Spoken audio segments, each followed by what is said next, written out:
God پر، ان کے نزدیک God ہے یعنی اللہ پر، خدا پر وہ یقین کرے گا۔ بہت زبردست بات کہی ہے، کافر ہے لیکن کافر بھی کبھی کبھی بڑی اچھی بات کہہ جاتا ہے۔ جی ہاں، تو ہم نے ذکر کیا کہ اللہ سبحانہ و تعالیٰ نے فرمایا کہ آسمان اور زمین یہ ملے ہوئے تھے، پھر اللہ رب العالمین فرما رہا ہے کہ ہم نے ان کو الگ الگ کر دیا، پھاڑ دیا۔ فتح عربی میں کہا جاتا ہے پھاڑنے کو، شق کرنے کو، ہم نے ان کو الگ کر دیا۔ وَجَعَلْنَا مِنَ الْمَاءِ كُلَّ شَيْءٍ حَيٍّ، اور ہم نے ہر جاندار چیز کو پانی سے پیدا فرمایا ہے۔ جی ہاں، ہماری، آپ کی، سارے جانوروں کی، سارے پرندوں کی، اس دنیا میں جتنی بھی مخلوقات بستی ہیں، زیادہ تر مخلوقات، اس لیے اہل تفسیر کہتے ہیں، جو مفسرین کہتے ہیں کہ زیادہ تر مخلوقات کو اللہ سبحانہ و تعالیٰ نے پانی سے پیدا فرمایا ہے، یا کچھ ایسی مخلوقات ہیں جن کو پانی سے نہیں پیدا کیا گیا ہے لیکن ان کی بقا پانی پر ہے، ان کو پانی چاہیے، لازمی طور پہ پانی چاہیے، گرچہ ان کو پانی سے نہیں پیدا کیا گیا لیکن ان کی زندگی جو ہے پانی پر چلتی ہے، پانی کے بغیر ان کی زندگی نہیں رہ سکتی ہے۔ یہ قرآن نے صاف بالکل اعلان کر دیا ہے۔ اس کے بعد اللہ رب العالمین فرما رہا ہے افلا یؤمنون، کیا یہ لوگ ایمان نہیں لائیں گے؟ اتنا سب واضح کرنے کے بعد بھی یہ لوگ ایمان نہیں لا رہے ہیں، اتنا سب واضح کرنے کے بعد بھی یہ لوگ اللہ کی ذات پر یقین نہیں کرتے ہیں، اتنا سب واضح کر دینے کے باوجود بھی یہ اللہ سبحانہ و تعالیٰ نے بیان فرمایا ہے اس پر یقین نہیں کر رہے ہیں۔ اللہ نے واضح طور پہ فرمایا۔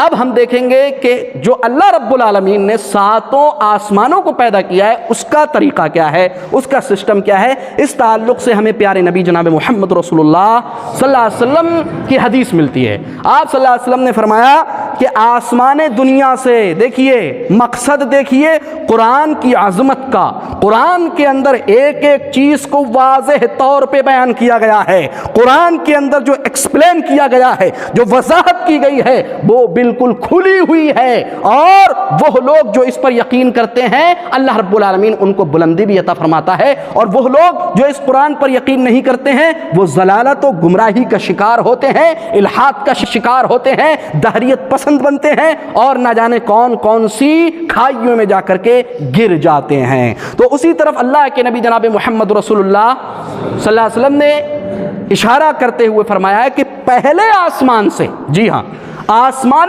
دنیا سے دوسرے آسمان کی جو مسافت ہے، جو دوری ہے، نبی صلی اللہ علیہ وسلم فرماتے ہیں 500 عام، اللہ 500 سال پہلے آسمان سے دوسرے آسمان کے درمیان جو دوری ہے یہ 500 سال کی دوری ہے۔ یا اللہ تیری قدرت کتنی عظیم ہے۔ پھر آپ صلی اللہ علیہ وسلم نے فرمایا کہ دوسرے آسمان سے تیسرے آسمان کے درمیان جو دوری ہے وہ بھی 500 سال ہے۔ اسی طرح ساتوں آسمان کے درمیان، جو ہر ایک آسمان سے دوسرے آسمان کے درمیان جو دوری ہے وہ 500 سال کی مسافت ہے، دوری ہے۔ آپ اندازہ لگائیے یہ قدرت ہے رب العالمین کی، اور جس ارتھ میں، جس دنیا میں، جس یونیورس، جس کو آپ یونیورس کہتے ہیں، یہ ملک، یہ مختصر سا گولا، یہ زمین جس پر انسان فخر کرتا ہے، گھمنڈ کرتا ہے، تکبر کرتا ہے، خون بہاتا ہے، فساد کرتا ہے، یہ چھوٹی سی زمین، معلوم ہے اس کی کیا حقیقت ہے؟ اس کی کوئی حقیقت نہیں ہے، کوئی بھی حقیقت نہیں ہے۔ کیسے حقیقت نہیں ہے؟ سائنٹسٹ، جو سائنسداں ہیں، انہوں نے خود بیان کیا ہے کہ اگر اسی ارتھ کو، اسی زمین کو اگر سورج کے گولے میں رکھا جائے تو تقریباً 13 لاکھ زمینیں جو ہیں سورج کے اندر سما جائیں گی۔ یا اللہ، یہ سورج کتنا بڑا ہے، کہاں ہے، اس کی بلندی کیا ہے، کوئی نہیں جانتا، صرف اللہ رب العالمین اس کا علم رکھتا ہے۔ لیکن سائنسداں ہیں، انہوں نے اپنے نظریے پیش کیے ہیں، اور انہوں نے یہ بھی نظریہ پیش کیا ہے کہ سورج کی اتنی بڑی زمین ہے، اس کے اندر اتنا بڑا گولا ہے یہ سورج، کہ یہ زمینیں جس پر ہم بستے ہیں، جس سے ہم اور آپ سفر کرتے ہیں، امریکہ کہاں ہے، آدمی فلائٹ سے سفر کرتا ہے 1 منٹ، وہ فلائٹ جو 1 منٹ میں تقریباً 11 کلومیٹر اس کی تیزی ہوتی ہے، 1 منٹ میں 11 کلومیٹر یہ فلائٹ دوڑتا ہے، پرواز کرتا ہے بلندیوں پہ، 33,000 فٹ کی بلندیوں پہ یہ فلائٹ چلتا ہے۔ یہ امریکہ آپ کو پہنچائے گا 12 سے 16 گھنٹے میں، اور آپ کہتے ہیں یار کتنی بڑی دنیا ہے، یہ ختم ہی نہیں ہو رہی ہے۔ اور امریکہ سے بھی اور بھی آگے بہت ساری کنٹریز ہیں، بہت سارے ممالک موجود ہیں۔ آپ اندازہ لگائیے یہ اتنی بڑی زمین جو ہمیں نظر آتی ہے، اگر اسی زمین کو سورج کے اندر رکھا جائے تو کہتے ہیں کہ 13 لاکھ ارتھ، 13 لاکھ زمینیں سورج کے گولے میں سما جائیں گی۔ آپ اندازہ لگائیں، کیا ہے میرے رب سے بڑا کوئی قدیر؟ کیا ہے کوئی میرے رب سے بڑا قدرت رکھنے والا؟ یہ تو چھوٹے چھوٹے سیارے ہیں، وَكُلٌّ فِي فَلَكٍ يَسْبَحُونَ، اور یہ سارے کے سارے سیارے اپنے مدار میں تیر رہے ہیں، ایک دوسرے سے مل نہیں سکتے۔ جی ہاں، یا اللہ تیری عظمت بہت بلند ہے، ایک دوسرے سے مل نہیں سکتے۔ یہ رب العزت کی عظمت ہے میرے بھائیوں کہ ہر سیارہ وَالشَّمْسُ تَجْرِي لِمُسْتَقَرٍّ لَهَا، سورج اپنے مستقر میں چل رہا ہے، اپنا جو اللہ رب العالمین نے اس کا دائرہ بنایا ہوا ہے اپنے دائرے میں چلتا ہے۔ وہ چاند کو چھو نہیں سکتا، چاند زمین کو چھو نہیں سکتی، مریخ سورج کو چھو نہیں سکتا۔ ہر سیارے کا مدار مختلف ہے، ہر سیارے کا چلنے کا طریقہ مختلف ہے۔ یہ رب العزت کی قدرت کی نہیں اور تو کیا ہے میرے بھائی؟ لیکن انسان کتنا گمراہ ہے، کتنا بھٹکا ہوا ہے۔ یا ایھا الانسان ما غرک بربک الکریم، اے انسان تجھے تیرے رب سے کس چیز نے دھوکے میں ڈال دیا ہے؟ کون سے دھوکے میں پڑا ہوا ہے تو؟ کتنا بڑا ہے تو؟ تیری اوقات کیا ہے؟ تو پہاڑوں کو پھاڑ نہیں سکتا، زمینوں کو شق نہیں کر سکتا، پہاڑوں کی بلندیوں تک نہیں پہنچ سکتا۔ تیری اوقات کیا ہے؟ بساط کیا ہے تیری؟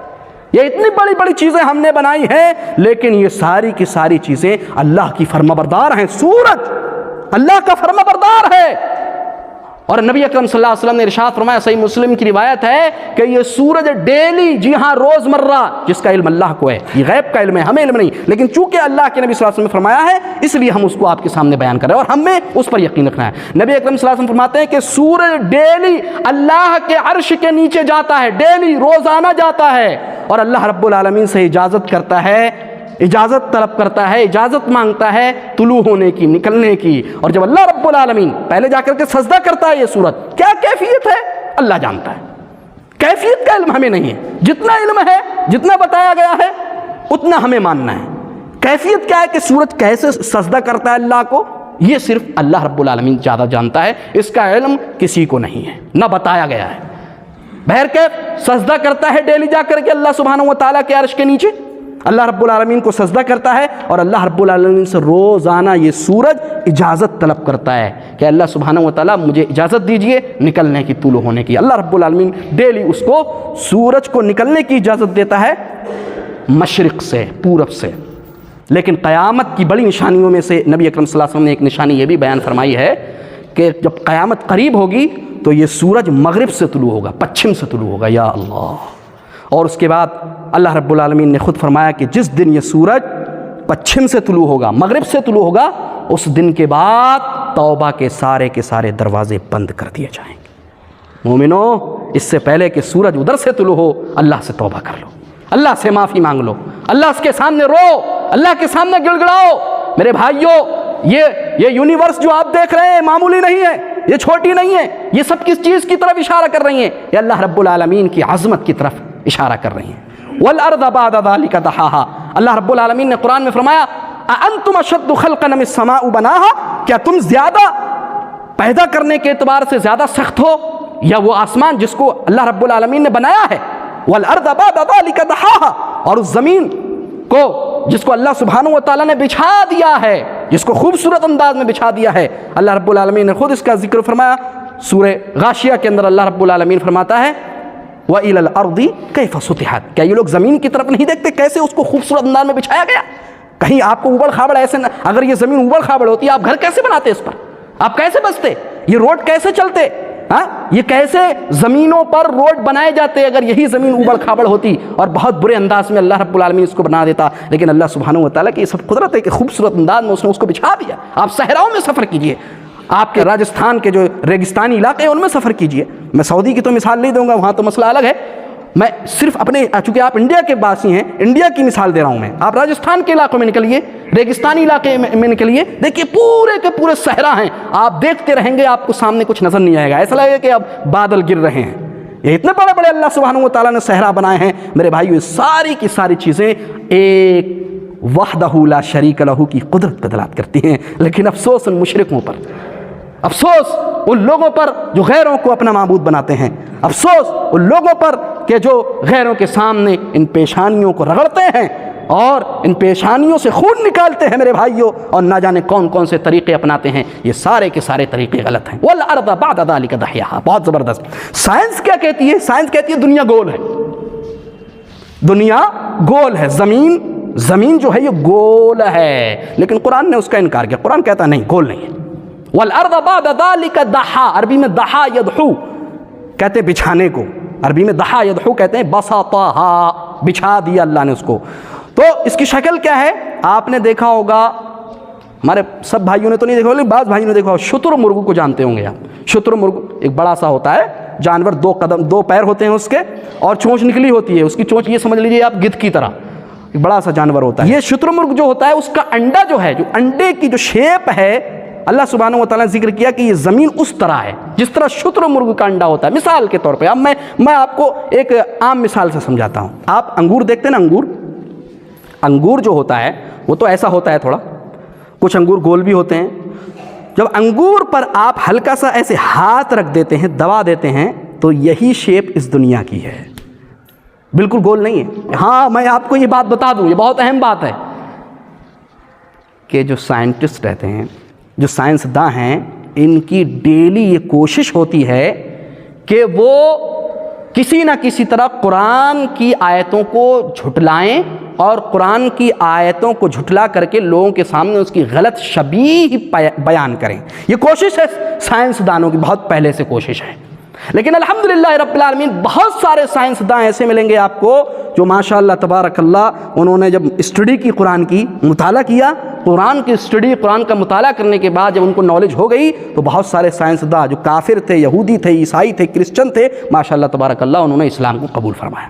ایک مختصر آپ کے سامنے ہم نے اس کو بیان فرمایا۔ آئیے دوسرا جو پوائنٹ تھا، ویسے تو بہت لمبی گفتگو ہو جائے گی اگر میں صرف آسمانوں پہ گفتگو کروں۔ ماؤنٹ ایوریسٹ جو ہمارے یہاں سب سے اونچی دنیا کے اندر چوٹی مانی جاتی ہے، جس کی اونچائی تقریباً 8,800 میٹر ہے، یعنی تقریباً 8.5 کلومیٹر سے زیادہ اس کی اونچائی ہے۔ ماؤنٹ ایوریسٹ بہت مشہور ہے، اس تعلق سے اگر گفتگو کریں تو بہت ساری چیزیں ہیں۔ لیکن اللہ رب العالمین نے ایک آخری بات اسی پوائنٹ سے متعلق کہ اللہ رب العالمین نے جو آکسیجن رکھی ہے، اگر دیکھا جائے تو وہ ارتھ پر ملے گی، آپ کو زمین پر ملے گی، اور اس کا بھی ایک حصہ اللہ رب العالمین نے معین کیا ہوا ہے۔ بہت سارے لوگ جو چاند پر گئے ہیں، بہت سارے لوگ جو مون پر گئے ہیں، قمر پر گئے ہیں، چاند پر گئے ہیں کچھ لوگ، جیسا کہ آپ جانتے ہیں جو ہمارے ماشاءاللہ سائنس میں پڑھنے والے جو بچے ہیں وہ اس کا علم رکھتے ہیں، جو بھی گئے ہیں تو انہوں نے کوشش کی ہے کہ کیا وہاں آکسیجن ہے کہ نہیں ہے۔ اب تک ان کی یہی کوشش آئی ہے کہ وہاں پر اتنی آکسیجن نہیں ہے، اتنی مقدار میں آکسیجن نہیں ہے جتنی الحمدللہ رب العالمین آپ کو یہاں پر آکسیجن دی گئی۔ آکسیجن کے تعلق سے ایک واقعہ یاد آ گیا۔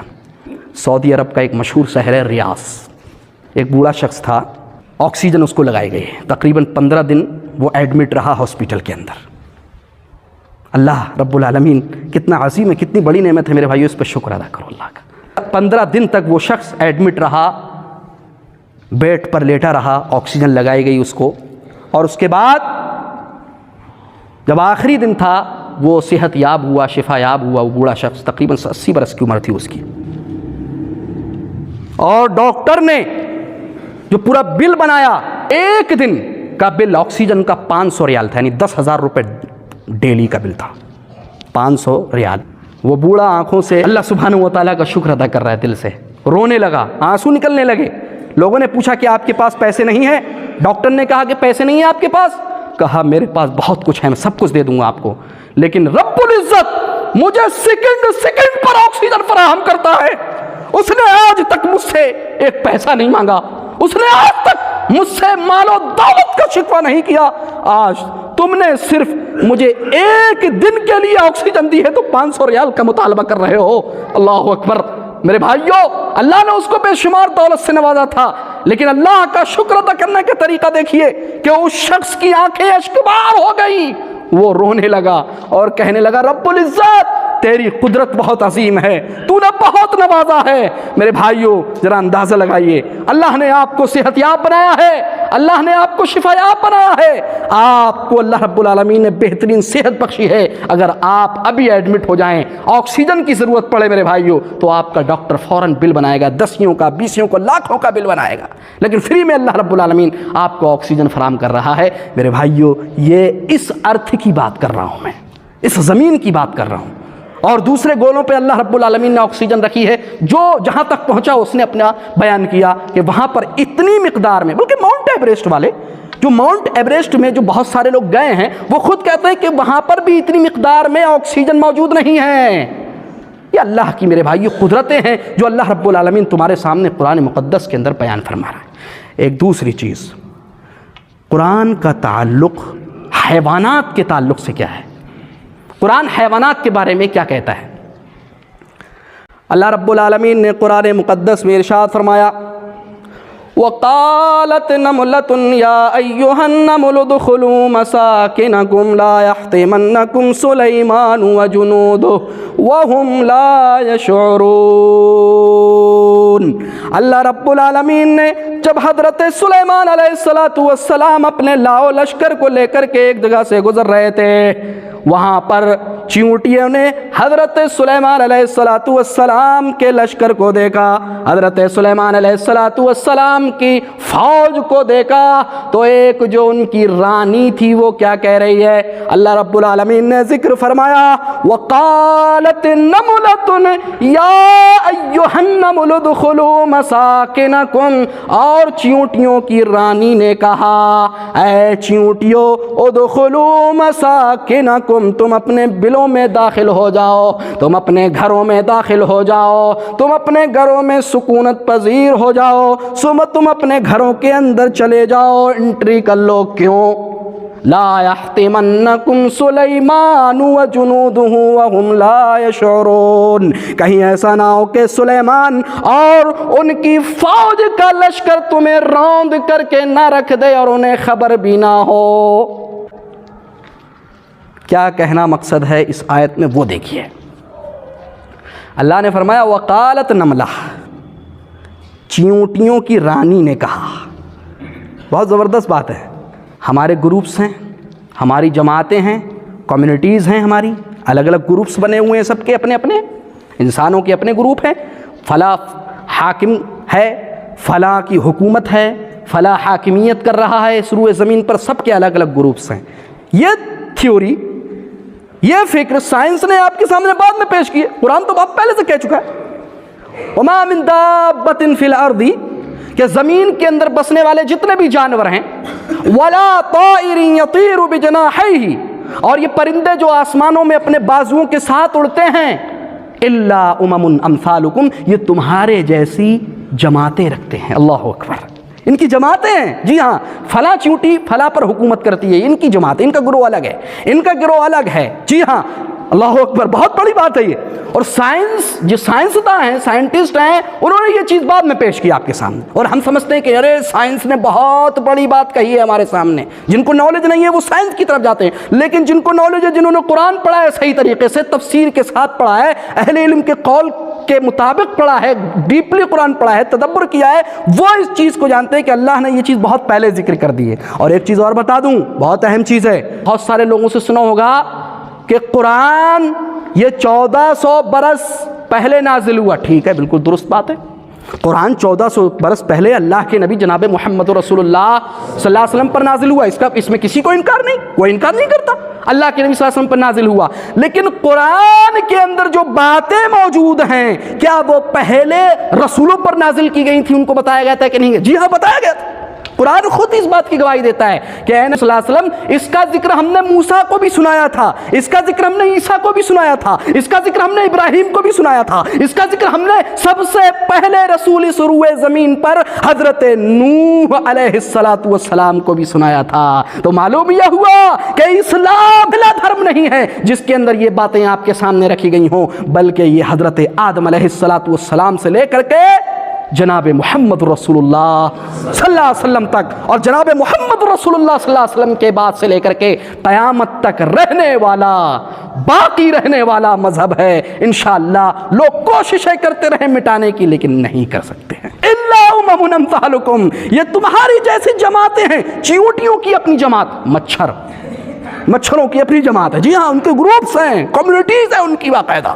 خود قرآن ذکر کر رہا ہے اس کو، یہ کوئی الگ سے چیز نہیں بیان کی جا رہی ہے۔ ایک اور چیز، وَأَوْحَى رَبُّكَ إِلَى النَّحْلِ أَنِ اتَّخِذِي مِنَ الْجِبَالِ بُيُوتًا وَمِنَ الشَّجَرِ وَمِمَّا يَعْرِشُونَ۔ اللہ رب العالمین نے شہد کی مکھی کا ذکر کیا ہے۔